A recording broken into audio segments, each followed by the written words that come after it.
قرر ملك إنه يبني كنيسة كبيرة جدا، وهو بس اللي يتحمل مصاريف البناء والتشطيب وكل حاجة. وبدأ البناء، وصرف الملك على الكنيسة فلوس كتير جدا، ما بخلش على الكنيسة بأي حاجة.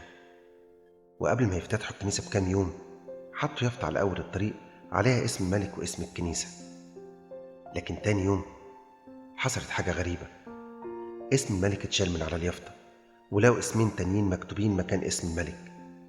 بسرعة غيروا اليافطة وعملوا يافطة جديدة عليها اسم الملك.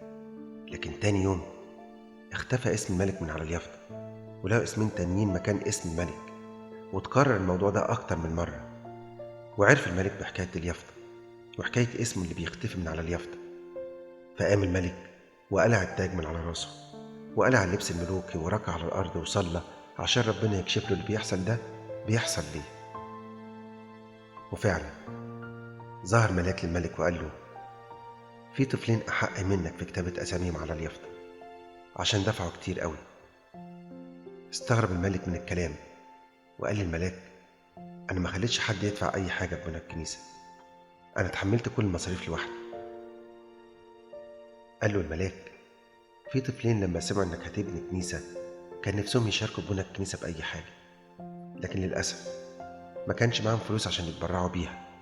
وحتى لو معاهم فلوس، انت رفضت ان اي حد يساهم في بناء الكنيسة.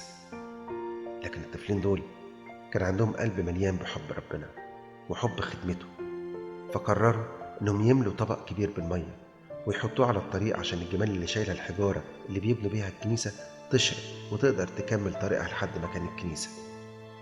وكانوا بيعملوا كده كل يوم، وكانوا بيملوا طبق المية أكتر من مرة في اليوم الواحد.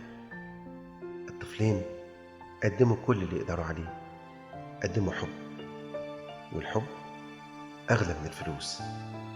عشان كده هما يستحقوا اسمهم يكون مكتوب على اليافطة أكتر منك. الكنيسة مش محتاجة لآباء الكهنة بس، ولا محتاجة الخدام بس. الكنيسة محتاجة لكل واحد قلبه مليان بحب المسيح وحب خدمته. يا رب، يا رب، عايز أخدمك من غير ما حد يحس بيا. عايز أخدمك وما استناش كلمة مدح من حد. عايز أخدمك وما استناش مكافأة من حد. وده مش هيحصل إلا لو كنت بحبك بجد. فمن فضلك املأ قلبي بحبك، املأ قلبي بحبك، املأ قلبي بحبك.